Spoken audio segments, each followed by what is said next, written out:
Hello दोस्तों, gear institute के YouTube channel में आपका एक बार फिर से स्वागत है। तो आइए शुरू करते हैं आज के एमसीक्यू।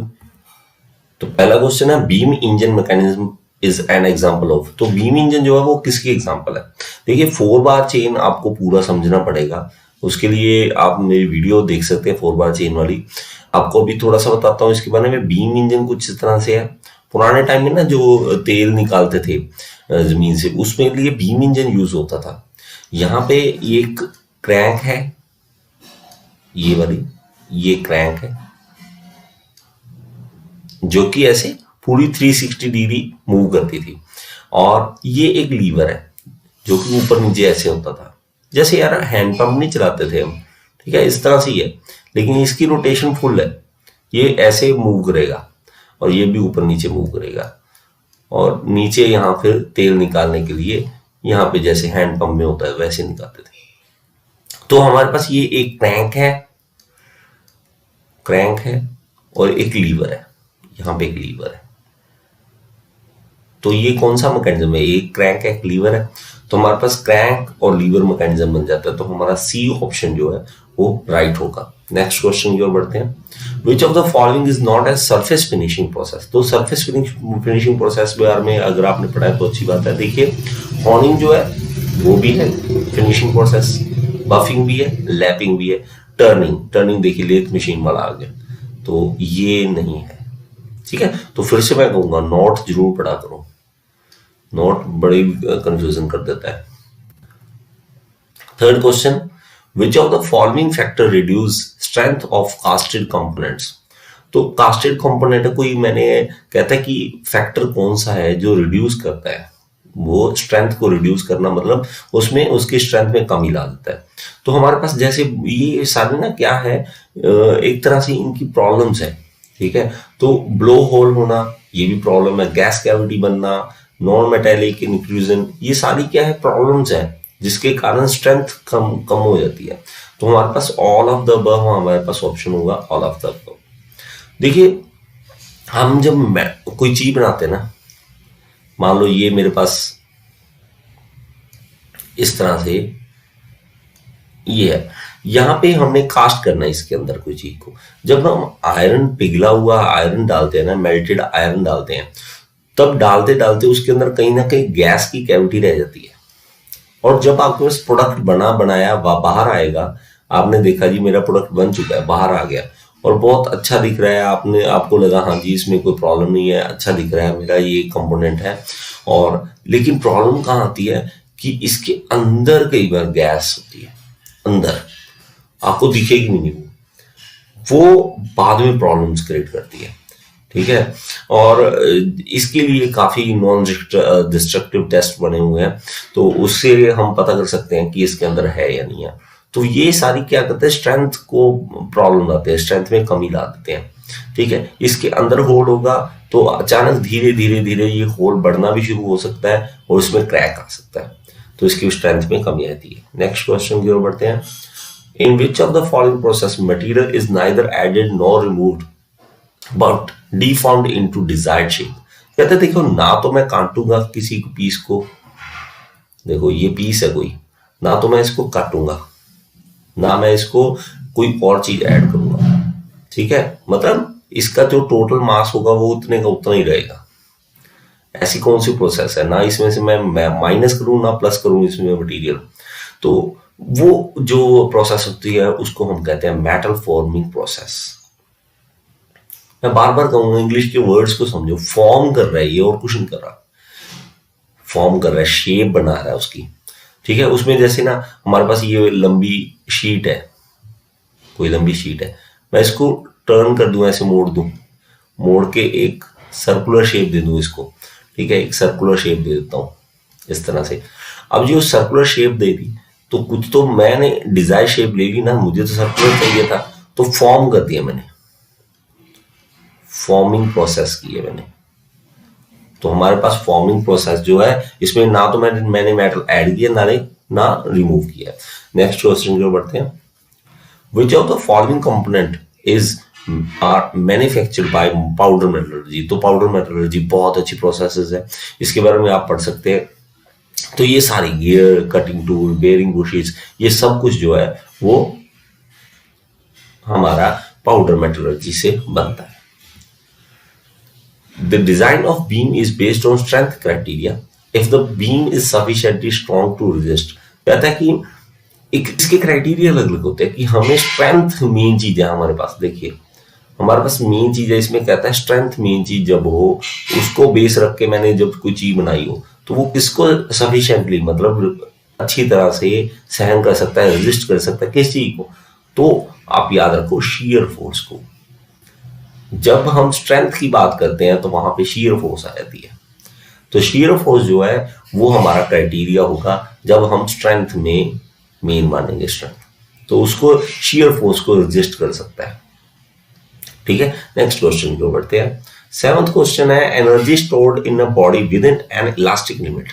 तो एनर्जी स्टोर होती है उसके अंदर, बॉडी के अंदर, इलास्टिक लिमिट के अंदर।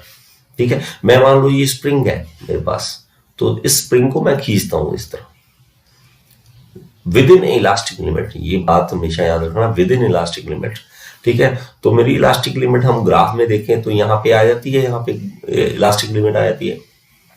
तो इसके अंदर अंदर मैं खींच रहा हूं इसको, इससे ज्यादा नहीं खींच रहा। और जब मैं देखिए स्प्रिंग खींचा जाएगा, इस तरह से खींचा जाएगा ये। अब इस तरह से क्या हुआ, इसके अंदर एनर्जी स्टोर होगी।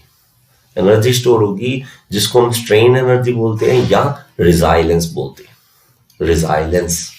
ठीक है, तो यहां देखिए स्ट्रेन एनर्जी भी है और रिजाइलेंस भी है।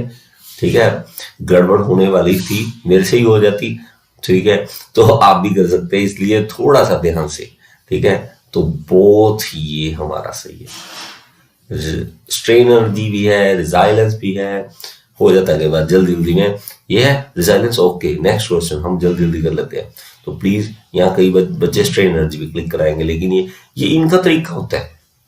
इन्होंने सिर्फ ये नहीं देखना कि आपकी टेक्निकल नॉलेज कैसी है, उन्होंने सिर्फ ये भी साथ साथ चेक करना है कि आपके प्रेजेंस ऑफ माइंड कितना है। तो इसलिए थोड़ा सा कंफ्यूजन जानबूझ के ऐसा करते हैं हर बार।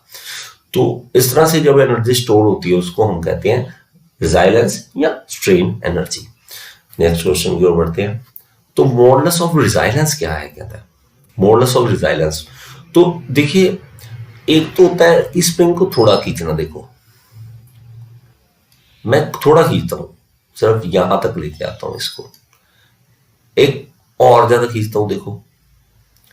लेकिन एक लिमिट आ जाती है कि ये लिमिट आ गई। आपको भी स्प्रिंग को करके देखना, ये देखो ये मैक्सिमम लिमिट आ गई कि यहां तक खींचा जा सकता जी, इलास्टिक लिमिट आ गई इसकी। अगर आप इससे ज्यादा जोर लाओगे तो ये इलास्टिक नहीं रहेगा, इसकी इलास्टिसिटी खत्म हो जाएगी, ये प्लास्टिसिटी, इसी प्लास्टिक बन जाएगा। प्लास्टिक का मतलब ये नहीं है कि प्लास्टिक का मटेरियल हम जैसे प्लास्टिक बोलते हैं, ऐसा नहीं कि अब अगर आप इसको दोबारा खींचोगे और वापस जाएगा, नहीं, फिर वो प्लास्टिक बन चुका है, ये वापस नहीं जाएगा। तो जो वो इलास्टिक लिमिट तक जितनी एनर्जी हो सकती है, मैक्सिमम जितनी इसके अंदर स्टोर हो सकती है, उसको अगर हम यूनिट वॉल्यूम से, पर यूनिट वॉल्यूम से डिवाइड कर दे तो हमारे पास ये मॉडुलस ऑफ रिजाइलेंस बन जाता है, मॉडुलस ऑफ रिजाइलेंस बन जाता है। नेक्स्ट क्वेश्चन की ओर बढ़ते हैं। 9th क्वेश्चन है हमारे पास, austenite phase in iron carbon equilibrium diagram. तो ऑस्टेनाइट फेज, प्लीज प्लीज बच्चों, अगर आपने आयरन कार्बन डायग्राम वाली वीडियो नहीं देखी है तो वो वाली वीडियो देख लीजिए, उससे आपको क्लैरिटी आ जाएगी आयरन कार्बन डायग्राम से ये सारा। तो ऑस्टेनाइट फेज आप याद रखिए कि एफसीसी स्ट्रक्चर होता है, फेस सेंटर्ड क्यूबिक स्ट्रक्चर होता है। तो उसमें मैंने सारा समझाया हुआ है किस तरह से आयरन कार्बन डायग्राम बनेगा, पूरी डिटेल दी हुई है। और सबसे ज्यादा मुझे प्यार आपको आपकी तरफ से उसी वीडियो को मिला हुआ है, तो आप प्लीज उसको जरूर देखिए। तो हमारे पास यहाँ पे 3 फेजेस होते हैं। ठीक है, बेसिकली हमने 3 को इसको स्टडी करना होता है। तो अल्फा, गामा और डेल्टा 3 होते हैं।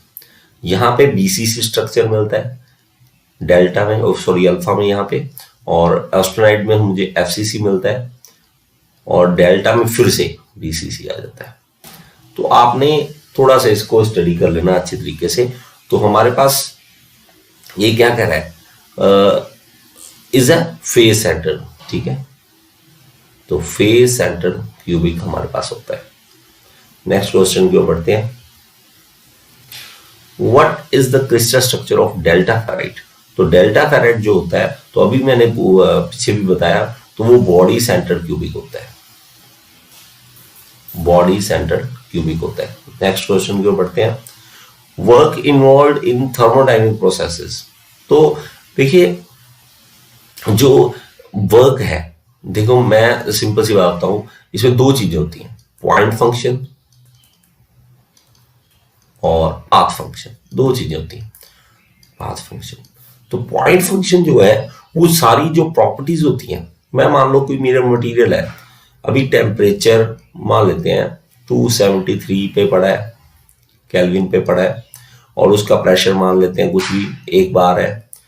तो इसका अभी ये कंडीशन है, अगर मैं इसकी कंडीशन चेंज करता हूं, कहीं और पहुंचता हूं, इसका टेम्परेचर बढ़ जाता है, मान लो, तो मान लो 373 कर देता हूं, और इसका प्रेशर 5 बार कर देता हूं, ठीक है। तो ये यहां से यहां जब पहुंचा, इसका कोई हमने रास्ता नहीं डिफाइन किया, ये इसकी अपनी प्रॉपर्टी है, इस पॉइंट की अपनी खुद की प्रॉपर्टी है, तो हमें इसका पता नहीं है ये यहां से यहां कैसे पहुंचा। तो ये पॉइंट फंक्शन होते हैं कि इस पॉइंट पे क्या है, बस हमें और कुछ नहीं पता, इस पॉइंट पे क्या है और कुछ नहीं। लेकिन जो पाथ फंक्शन होते हैं, वर्क है, जैसे काम है, मैं देखिए आपका घर यहाँ है, मेरा घर यहाँ है, आप 3-4 गलियां हैं, इस गली से भी आ सकते हो मेरे घर में, ठीक है, आपकी मर्जी। लेकिन आपको कहीं काम था, आप ऊपर से घूम के आ गए, आपको नहीं ये जल्दी है, तो बीच में कच्चे रास्ते से सीधा घर आ गए मेरे। तो आपने कौन सा पाथ चूज किया, क्योंकि वर्क किया ना आपने, वर्क भी हमारा पाथ फंक्शन होता है। तो यहां से लेके यहां तक आने में कितना वर्क लगा, यहां से आते तो कम लगता है, यहां से तो ज्यादा लगता है, यहां आते और ज्यादा लगता है। तो हमारे पास पाथ फंक्शन जो है वो वर्क है। इसके बारे में डिटेल में वीडियो बनाऊंगा, वहां पे आपको पूरा समझाऊंगा। तो अभी तक आप याद कर लीजिए, जो प्रॉपर्टी होती है कोई भी, वो पॉइंट फंक्शन होती है, ठीक है, और बाकी ऐसे वर्क है जैसे, तो हमारे पास वो पाथ फंक्शन होता है। नेक्स्ट क्वेश्चन की ओर बढ़ते हैं। Consider the below diagram of heat transfer and work transfer of the system, what will the first law equation for the below system. तो यहां पे सिस्टम दे रखा है, देखिए हीट अंदर आ रही है, हीट बाहर जा रही है, वर्क अंदर आ रहा है, वर्क बाहर जा रहा है, वर्क बाहर जा रहा है। याद रखो हमेशा के लिए, हीट इन होगी जब, देखिए इन हो रही है ना, हीट इन होगी जब भी, तो उसको हम पॉजिटिव लेंगे। हीट आउट होगी जो, उसको नेगेटिव लेंगे। वर्क हम सिस्टम से लेंगे जो, ठीक है, पहले मैं इनके लिए बता दूं, हम जो वर्क देंगे उसको, ठीक है, वो हमारा नेगेटिव होगा, और जो वर्क ये देगा हमें वो पॉजिटिव होगा, पॉजिटिव होगा। ये याद रखना बस, इससे हमारी इक्वेशन बन जाती है। तो ये क्या कह रहा है, फिर से सुन लो, कि हमारे पास हीट जो है, देखिए मैं यहां पे मेरे पास कोई इंजन है, यहां पे इंजन है, तो मैंने इसको हीट दी है। हीट कहां से दी है, पेट्रोल जला ना, तो हीट मैंने इनपुट दी है। लेकिन यहां से कई बार हीट बाहर भी तो निकलती है, क्योंकि जो हीट ट्रांसफर होती है बाहर की ओर, तो हीट बाहर भी तो आती है। मैंने हीट इन की थी और यहां से बाहर चली गई, ये हो गया। अब वर्क देना, ये इंजन हमें वर्क देता है, हम तो नहीं इंजन को वर्क देते ना। हाँ, इंजन को स्टार्टिंग में हम वर्क देते हैं, कब देते हैं, जब किक मारते हैं बाइक की, ठीक है, बाइक को किक मारते हैं ना, तो हम वर्क हम इंजन को देते हैं, इंजन हमें बाद में देता है। तो इसलिए ये चीजें याद रखनी है। तो उसके हिसाब से देखिए Q1 अंदर आ रहा है, तो ये पॉजिटिव होगा, ये बाहर जा रहा है, नेगेटिव होगा। तो यहां पे वर्क हम दे रहे हैं इसको, ठीक है, हम जब इसको किक मार रहे हैं इस सिस्टम को, तो नेगेटिव। अब इंजन हमें देने लग गया पावर, वर्क देने लग गया, तो ये पॉजिटिव। तो उसके अकॉर्डिंग हम देखेंगे, तो देखिए यहाँ पे Q1 पॉजिटिव, Q2 नेगेटिव, ठीक है, डेल्टा E, तो इसमें इंटरनल एनर्जी का चेंज होगा, ये हमें चाहिए होता है। ठीक है। और उसके बाद देखिए यहाँ पे वर्क वर्क देखिए ये नेगेटिव है, तो सी हमारा राइट आंसर है इसमें। नेक्स्ट क्वेश्चन चलते हैं।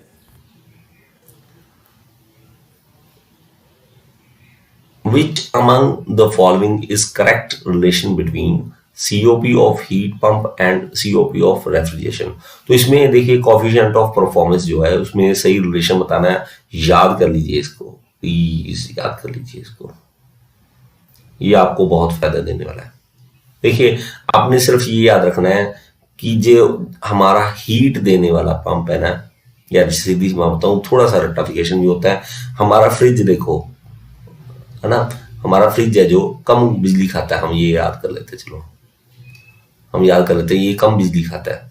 लेकिन हमारे पास जो घर में कभी ना देखें हीटर बहुत कम चलाते हैं, हीटर से सारे डरते हैं। हीट पंप है ना एक तरह से, तो हीटर जो है ना वो कम चलाते हैं, क्योंकि देखिए ये हमारी पावर ज्यादा खा जाता है, हम ये याद कर लेंगे। ठीक है, तो सीओपी रेफ्रिजरेटर की हमारा बिल जो आएगा उसमें ₹1 ज्यादा ही लगेगा। रेफ्रिजरेटर में जितना खर्चा आएगा उससे ₹1 ज्यादा ही आएगा हमारे किसका, हीट पंप मंत्र इसका। तो हमने रेक्टिफिकेशन थोड़ी सी मार लेनी है ताकि इसको याद कर सके। नेक्स्ट क्वेश्चन की ओर बढ़ते हैं, 14th question. The grey cast iron has, तो ग्रे कास्ट आयरन में ये याद रखिए, देखिए मेल्टिंग पॉइंट ये तो होता नहीं, थर्मल कंडक्टिविटी होती नहीं कास्ट आयरन में, तो लो कंप्रेसिव स्ट्रेंथ, ये याद रख लीजिए। देखिए कास्ट आयरन जो होता है ना बहुत भुरभुरा होता है या जल्दी टूटने वाला, क्यों, ये कंप्रेस नहीं होता। आप कंप्रेस करने की कोशिश करेंगे यहाँ क्रैक हो जाएगा, पड़ जाएगा और टूट जाएगा, तो लो कंप्रेसिव स्ट्रेंथ होती है। नेक्स्ट क्वेश्चन की ओर बढ़ते हैं, 15।